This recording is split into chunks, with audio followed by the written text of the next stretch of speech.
Hey guys, welcome to my channel. আমি মহারাজার। এখন আমরা কথা বলবো যে ধামাকেদার এক্সক্লুসিভ আপডেট দিয়েছিলাম, মনে আছে? সুনীল শেট্টি খাদানে আছে, তারপরে সেটা মেলেনি। এরকম নয় যে আমার এক্সক্লুসিভ আপডেট মানেই যে মিলে যাবে। আমি যার থেকে এগুলো জানতে পেরেছিলাম তাকেও আমি ক্রস চেক করেছিলাম, প্রচুরবার ক্রস চেক করেছিলাম। সেও আমাকে বলেছিল যে বস এটা তো মিলবে, কারণ অলরেডি কলকাতায় দেখা গিয়েছে। ইভেন কি বলবো, এতটা ক্লোজ ডোরে দেখা গিয়েছে আর কি, খাদান রিলেটেড তাদেরকে আলোচনা করতে দেখা গিয়েছে। তো ফাইনালি কেন তাদেরকে প্ল্যান করা হয়নি, তোমরা কি জানো বিষয়টা? সুনীল শেট্টি হোক বা বিদ্যুৎ জামালের নাম উঠে এসেছিলো, কিন্তু তো খাদান 2-তে কি এদেরকে প্ল্যান করা হবে? উত্তর কিন্তু তখন খাদানের ক্ষেত্রেও সুজিতদা দেয়নি, খাদান 2-এর ক্ষেত্রেও হয়তো দেবেন না, কিন্তু খাদান পার্ট 1-এর ক্ষেত্রে এই আলোচনাটা উঠে এসেছিল কেন? কারণ আমরা বড় ছবি বানাচ্ছিলাম, তাই তো প্রথমবারের জন্য বাংলা ইন্ডাস্ট্রিতে বড় ছবি বানাচ্ছিলাম। তো ভবিষ্যৎ কিন্তু আমরা কেউ জানতাম না। দেবদা নিজেই বলেছে যে আমি ভরসা হারিয়ে ফেলেছিলাম। বিশ্বাস করো, দেবদা রিলিজের আগের দিনও বা রিলিজের দিনের দিনও যখন শো বাড়ছে না, মানুষরা কেঁদে উঠেছিল। এই অবস্থাটা হয়েছিল এবং মানুষরা ভেবেই ছিল যে খাদান হয়তো এই মার্কেটে চলার ছবি নয়, কারণ মাঝে দেবদার পুরো একটা ফ্যামিলি নিয়ে ব্যস্ত ছিল এবং সেটাতে সে দারুণ একটা বক্স অফিস কালেকশনও করছিল। তো সে কী করে ভাববে যে আবার এই কমার্শিয়াল মার্কেটটা উঠে আসবে? সে তো দেখেই নি যে এই কমার্শিয়াল মার্কেটটা উঠে আসতে পারে। কিন্তু রেজাল্ট কী হলো মনে আছে? রেজাল্ট কী হলো? রেজাল্ট 26 করোড় এলো। সারা বাংলা কেঁপে উঠলো খাদান দিয়ে।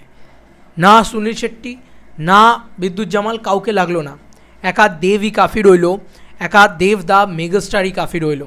He is the ultimate megastar হয়ে উঠল। একটা খাদান তাকে আরও বড় জায়গায় নিয়ে পৌঁছে দিল এবং দেখিয়ে দিল দেবদা যে কমার্শিয়াল ছবি দিয়েও বাংলা ইন্ডাস্ট্রির হাইয়েস্ট গ্রসিং কালেকশনটা করা যায়। 26 CR।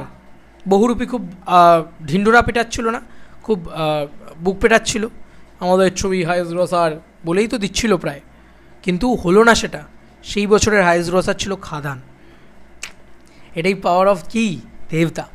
তাই এটাই মাথায় রেখো যে কোন বলিউডের হিরো থাকলো, কোন বলিউডের ভিলেন থাকলো, আদপেও থাকলো কি থাকলো না, ডাজেন্ট ম্যাটার হচ্ছে দেবদা রয়েছে।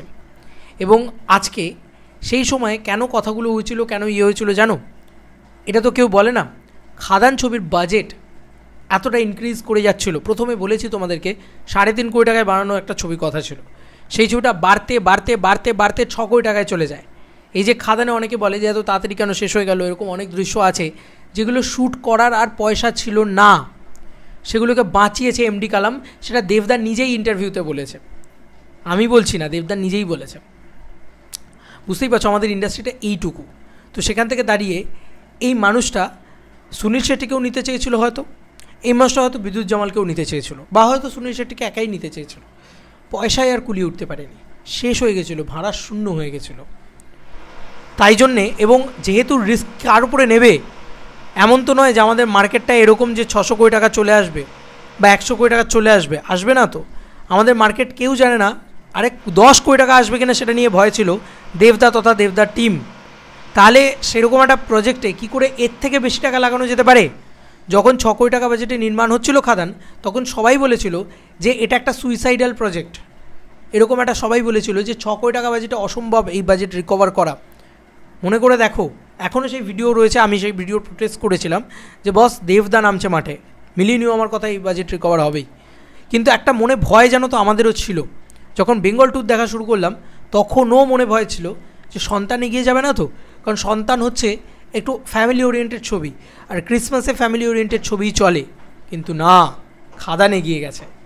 তো একটা লোকের কাছে বাজেট না থাকলে সে বলিউডের লোকের সাথে যতই আলোচনা করুক না কেন, সে কিন্তু নিয়ে আসতে পারে না তাদেরকে। কিন্তু আজকে অডিয়েন্স, বাংলার দর্শক দেবদাকে এত সাপোর্ট করেছে যে আজকে মানুষটাকে ওই জায়গাটা করে দিয়েছে। ঠিক আছে, যে তুমি গুরু বাংলা কাঁপাও, এবার বলিউড থেকে ভিলেন নিয়ে এসো। তাই হতে পারে যেখানে এই যে মধু মাহাতোর গল্পটা যেখান থেকে এগোচ্ছে, সেইখানে মধু মাহাতোর হার্ডেলসকে, ভিলেনকে, এরকম আমরা অনেকেই শুনছি যে পুরনো কাস্টিং থাকবে। একটা প্রথমত কথা হচ্ছে যে প্রথম বাংলায় হচ্ছে যে একই সিনেমার ভিতরে সিকুয়েল এবং প্রিকুয়েল। শ্যাম মাহাতোর গল্প কিন্তু দেখতে পাওয়া যাবে সম্ভবত, এবং তার সঙ্গে সঙ্গে মধু মাহাতোর সাথে লড়বে কে? মধু মাহাতোর সামনে হার্ডেলসটা কে হয়ে দাঁড়াবে? তো এই যিশু সেনগুপ্তর ক্যারেক্টারটা, যেটার নাম ছিল মোহন দাস, সে কিন্তু অলরেডি কিছু সেট আপ করে দিয়ে গেছিলো ভিলেন কিছু সেট আপ করে দিয়ে গেছে সে। কীরকম দেখো, আমরা পরিষ্কারভাবে বলে দিতে পারি এই কথাটা যে খাদানে একটা পরিসর ছিল যেখানে মধু মাহাতোর সঙ্গে দাঁড়িয়ে একটা বড় বড় বিল্ডিং, বড় বড় ইন্ডাস্ট্রি, বিভিন্ন বিজনেসে ঢুকে পড়ে আর কি মোহনদাস, এবং মোহনদাসের এম্পায়ারটা আরও বড় করে তোলে।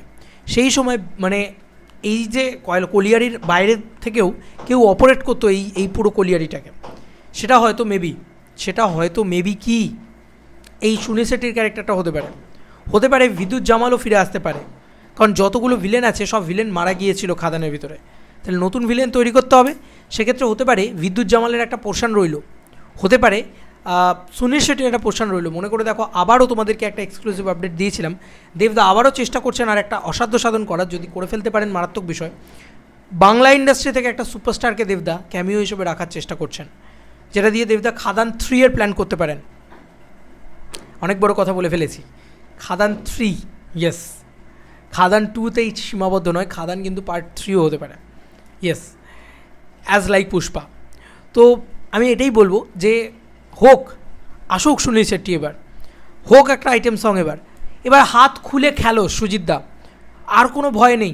দেবদা হাত খুলে খেলো, দেবদার একটা বিশ্বাস করো মনে একটা ভয় ছিল ছবিটা চলবে তো আদৌ, ছবিটা এত বাম্পার চলেছে ছিটকে গেছে ভাই। আমার ঘরে এখনও বাসটা রাখা আছে, আমার যখন যাই তখনই দেখি হেভি লাগে, মানে আলাদা মেমোরি খাদান, ঠিক আছে।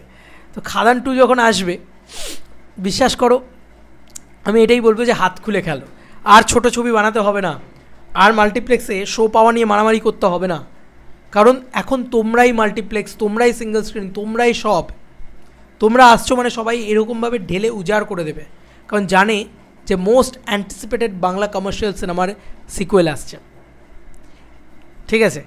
তো এটাই আমি বলবো যে অ্যাকশন লেভেলটা আরও বেশি করে লেভেল আপ হবে, গল্প আরও বেশি করে লেভেল আপ হবে, এবং সেখানে বলিউডের ভিলেনের পোর্শন কিন্তু তোমরা দেখতে পেলেও পেতে পারো। আমি বলছি না, সুনীল শেট্টির কথাটা নামি পত্রিকার তরফ থেকে জানানো হয়েছিল, আমার কথা বাদ দাও, আমি তো একটা তুচ্ছ ইউটিউবার। তো আজকে এইটুকুই বলছি যে হয়তো এরা সবাই আবার কি বলবো ব্যাটেল হবে, একসাথে আসবে সবাই, বলিউড থেকে এবার সব কিছু হবে, এবং অ্যাকশন ডিরেক্টর হয়তো আরও বেশি চমক থাকবে, আরও ভয়ঙ্করভাবে হয়তো শুটিং হবে, সব কিছুতে কিন্তু এত আগে থেকে খাদান 2 এর প্ল্যানিং চলছে, এত আগে থেকে নামি পত্রিকার তরফ থেকে খবর আসছে, মানে বুঝতে পারছো কী লেভেলের আপডেট সার্কুলেট করছে চারিদিকে, কী লেভেলের পরিশ্রম দেবদা এখন থেকে করছেন। অলরেডি দেবদার 3টে ছবি রিলিজ আছে, পরপর শুটিং চলছে, এখন দেবদা প্রজাপতি 2 এর শুটিং নিয়ে ব্যস্ত, তারপরেও সে খাদান 2 নিয়ে মাথা কামাচ্ছে, মানে এই মার্কেটে এই সময় কতটা মারাত্মক করে বানানোর প্ল্যান করছে খাদান 2, সেটা তোমরা ভেবেই রাখো, জাস্ট একবার কল্পনা করে রাখো। জানি সেই কল্পনাও কোনো দিন ম্যাচ করবে না, কারণ খাদান 2 যখন আসবে তোমরা বলবে ভাই এটা কি ছিল, এটা তো ভাই সব কিছু গিলে খাওয়ার মতন ছিল, পরিষ্কার কথা। তো বলিউডের ভিলেনরা আবার থাকতে পারে খাদান 2তে, এবং এবার কিন্তু আরও বড় পরিসরে, এবং এবারে আইটেম সং ঢোকাও, এবার হাত খুলে খেলো, এবারে ছোটো ছবি বানাতে হবে না, এবার বড় করে ছবি বানাতে পারবে, হাত খুলে খেলতে পারবে, বড় বাজেট আরও বড় বাজেটে বিনিয়োগ করতে পারবে। হ্যাঁ, যে জানে সুরিন্দর ফিল্মস, জানে দেব এন্টারটেনমেন্ট ভেঞ্চার্স, যে রিটার্ন তো আমাদের আসবেই, বিভৎস রিটার্ন আসবে আমাদের। তো এই ছিল এখনকার মতো ভিডিও, তোমাদেরকে আর কি মতামত খাদান 2 নিয়ে এবং খাদান 2 এর ভিলেন নিয়ে সেটা জানিও কমেন্ট সেকশনে। এবং খাদানের বাজেট শেষ হয়ে যাওয়ার দরুন খাদান অনেক জায়গায় শ্যুট করা যায়নি, তাই ভিলেন তো দূরে থাক বলিউড থেকে আনা, তো এবার কিন্তু সেটা হবে না, কারণ এবারে আর কোনো খাদানের ক্ষেত্রেও কার্পণ্য করা হয়নি, কিন্তু কি করা যাবে বলো, এইটুকু তো ইন্ডাস্ট্রি, ভরসা করা যায়নি, এবার ভরসা করা গেছে। মনে রেখো খাদান দেখেই কিন্তু রঘু ডাকাত তৈরি হচ্ছে, তাই এটা মাথায় রেখো যে কী যে হবে খাদান 2তে। 12 কোটি টাকা বাজেট, সেখানে সুনীল শেট্টিও আসতে পারে, বিদ্যুৎ জামালও আসতে পারে, আইটেম সংও থাকতে পারে, সব কিছু হতে পারে, শুধু হোক, আমি এইটুকুই চাই, কারণ পারলে তো সুজিত দাই পারবে, পারলে তো দেব দাই পারবে। চলো বন্ধুরা, নতুন কোনো ভিডিওতে দেখা হবে ভাই।